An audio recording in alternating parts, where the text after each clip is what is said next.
What's up, YouTubers? I'm Black Wolf from Amberstats Airsoft. Today I will be reviewing my own personal Gearbox version 3 for my sniper rifle. I'll also be giving you some tips, tricks, and hints on what not to do to gearboxes from my own personal experience. Alright, let's get started on this cool thing.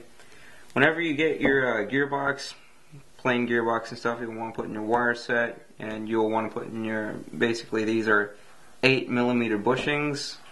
You're going to want to shim them out. I already got my stuff pre-shimmed. Took a lot of time to do it perfectly, but it works. Alright, one thing you want to do, I like to take my pinion gear, see, pull a bead of lube on there. Helps keeps the shims together, spreads it around a little more whenever you do that, because that one bead will spread it all around. Let's do this one. Just like that. It's not going to take much lube to lube up your gearbox and stuff. One thing is, if you don't lube up your gearbox, your shims will keep falling off. That's one thing to note.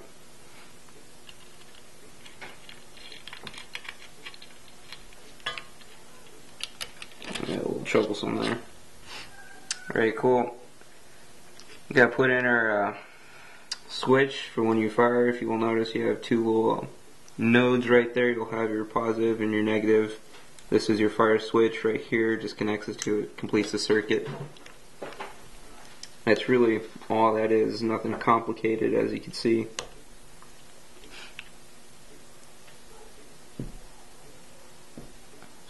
Gotta find my spring real quick.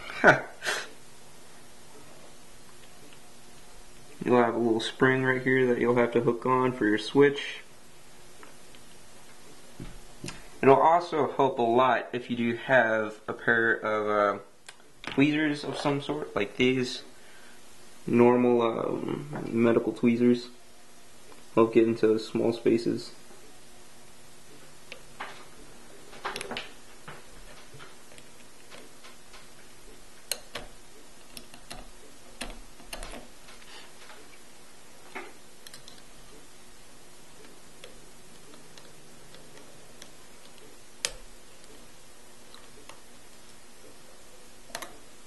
Just like that.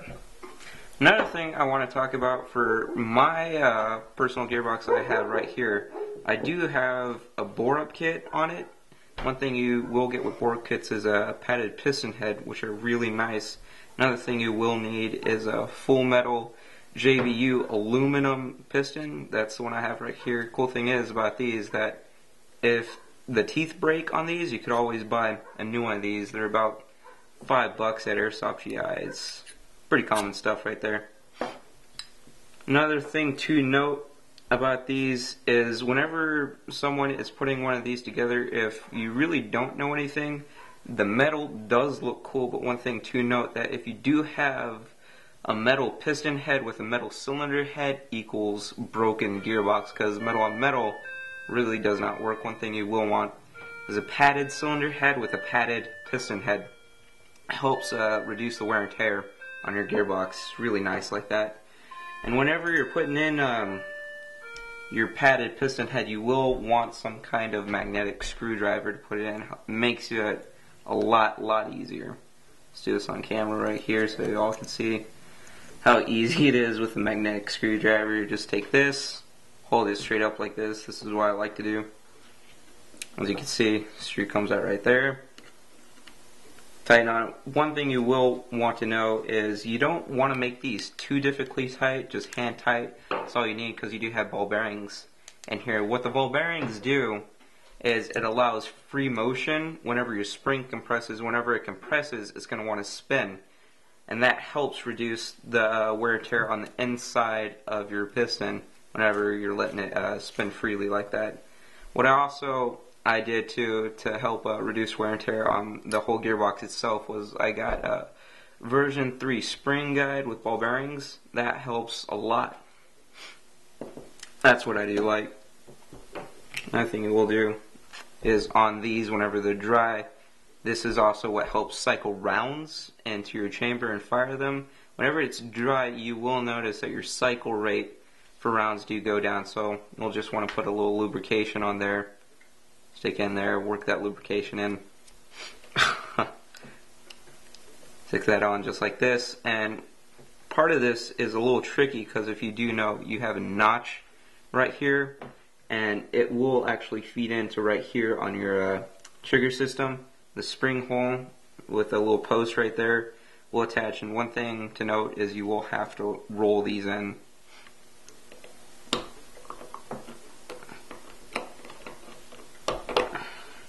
Not too delicate. I mean, it's pretty easy stuff right there. My shims just fell off. Let's get these back on. Shims are one of the biggest pains you will have to deal with in putting a version 3 together. Other than that, they're pretty easily done. I, being me, like to keep my bushings, instead of putting them on the other side of the gearbox, I like putting them here on top of the gear set. I think it makes it easier, but that's personal opinion. You can do it whichever way you want. Another thing to know, people don't like putting in the anti-reversal latch. Some people, whenever they take it apart for the first time, just don't do it at all. I don't know why. It's bad for the motor. One thing I will do is, these are earth-made metal magnets, really powerful, really strong. Just take one of these, stick under there just like that. Locks down your anti-reversal latch whenever you stick it in, so you don't have to deal with it. Helps it from popping out. Makes it a lot easier. See, keeps in. It's really nice, really sturdy. And another thing that you will have to do is, whenever you get these, it does matter actually that you have to line up your gears with this little post right there and there. Because if you don't, your ratio that you use when firing will be off, and it will be a pain to fix whenever you put it together.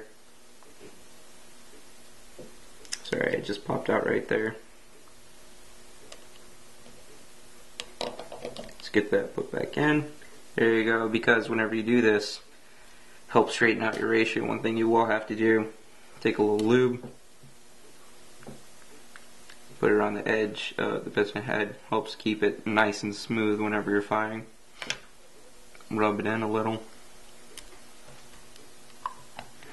Stick it in there just like that. Take your version 3 spring guide with ball bearings if you want. This is my second magnet I have. Just put it over there.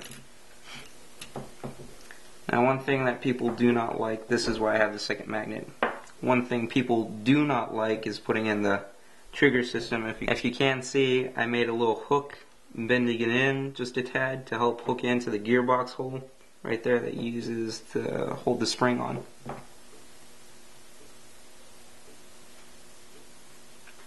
Makes it a lot easier whenever you're doing this. Because one thing I don't like about version 3s, even though they're a lot more stable than the version 2s, a lot more reliable than version 2s. I know I sound like I'm biased against version 2s, but I'm really not. Version 2s do have some good applications, like fitting in M4s. That's really what they're only good for. I don't like version 2s whatsoever. I think they're a pain. There you go. Just take your second magnet. Stick up under there. Use my screwdriver. And that's really all you need to do, really, to put your version 3 gearbox back together. One thing to note, that if you do get a metal air nozzle, whenever you jam, you will probably ruin your hop-up system. That's why plastic air nozzles are good, because plastic air nozzles are a lot cheaper to replace than your hop-up system entirely. One thing, because whenever the BB does jam and your metal hop-up, your metal air nozzle right here will keep hitting the BB into your hop-up, and it will eventually bust the BB, ruining your hop-up bucking and or hop-up system itself. That's why if you get these plastic ones, your air nozzle will break before the BB and your hop-up. That's one thing I do like. Even though it is a little bit of a pain to put back in, I mean, really, it's not all that expensive. It's like $4 or $5 for a new air nozzle like that. And the thing is, this is my Mad Bull M160 spring. It's a little hard to put in. These right here are Modify 1000 hardened steel gear sets. Quite expensive right there. Not too bad. I mean, if you look at them, I've had this gearbox for what, 2-3 years, and they actually show almost no wear and tear. They're probably one of the best gear systems I have used so far.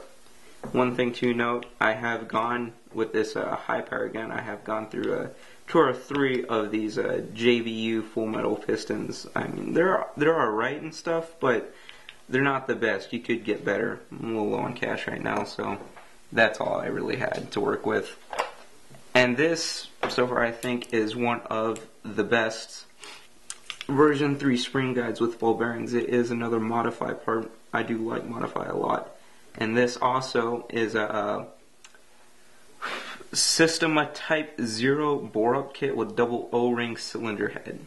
It's a very, very tight fit, but I like it. It gives me 100% compression. So far, I used a compression test that you can see on another one of our videos that I will do later, that with this, you will lose absolutely 0 compression. With the O-ring that I added, which is a Type 14 O-ring that I got from Home Depot, you will get really, really good compression. Let's just go ahead and put the spring in.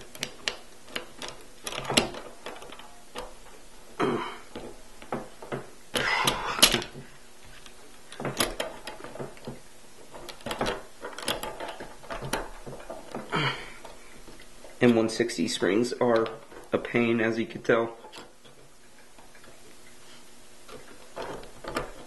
You just have to line it up, hold it down, or holding it down, take the other side of your gearbox,